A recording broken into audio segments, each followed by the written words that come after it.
where we are now is this has been patched. Obviously this needs another coat of AR just to cover the patch and prevent any kind of bleed through. So we're just we had just sanded this, now we're blowing it off and we'll paint this here shortly. So these two areas will be painted, and then the rest of this court will get a little bit of a touch, but then we're going to be laying out the courts. And so we'll lay out the courts for... What do you mean by laying out the courts? So the layout of the court is actually re-verifying these measurements. So you can still kind of see the corner, but we don't want to base our new lines based on where that corner is. Sure. We're actually going to go to the center anchor, or to the two net posts, and draw a line between those two net posts, and then a little trigonometry, a little Pythagorean theorem gets us to the point where we can then set all of the corners, and we'll mark out those corners, and that then allows us to give us a template of where to paint the inside color of the court. Oh, okay. So we'll paint the blue, and when you're painting, you basically have, if you can see this old line, imagine a chalk line going down the middle of this. So as I'm painting the court, I have that chalk line as a goal to aim towards as I'm pulling my paint down. But I can go over it a little bit by an inch, or under it by an inch, and it still allows me to draw a straight line. If you're good enough with a squeegee, you can get to a straight line. All right. But you do that time and time and time again, and then that allows you to match the blue with the outside color, which is going to be green.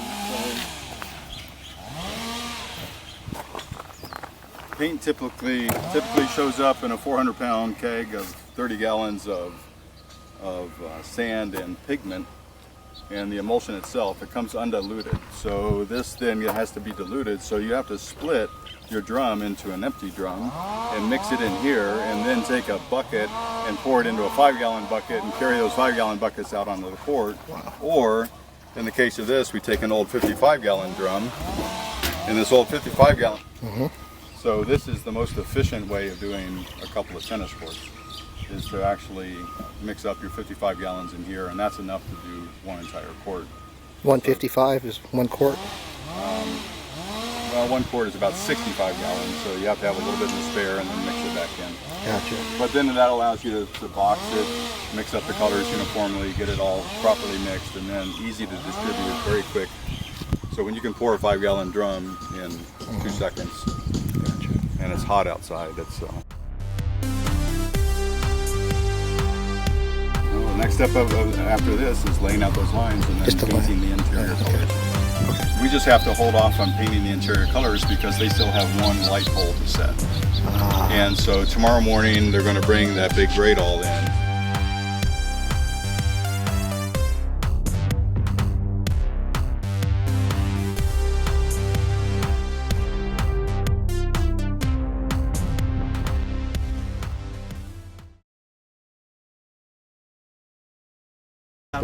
I'm here with TNT Electric, and here's the crew, fantastic crew. We're putting it up. How was it, fellas? How's the job? Good job. Yeah? The total time to put that up was like, what, a week? You guys started about a week ago? Well, we had our other co-workers to excavate and dig the old light pole, and then just came to stand up these poles. Yeah. One of them was like the foundation was kind of bad. Cracked, It was that one over there, yeah. So that was the last one they put up. Anyway, we're gonna have light at night. And these are the latest ones, like the LEDs. Is that what they are? Or? Yeah. We tested them You want to see earlier. it on? You want to try it on? Yeah. Yeah. You know.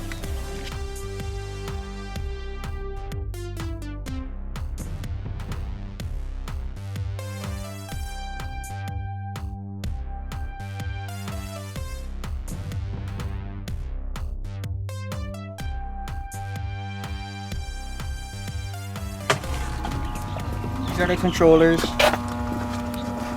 Time controlled. So they're time control. Wow. They're already zapped up already. You can already see it even in the day.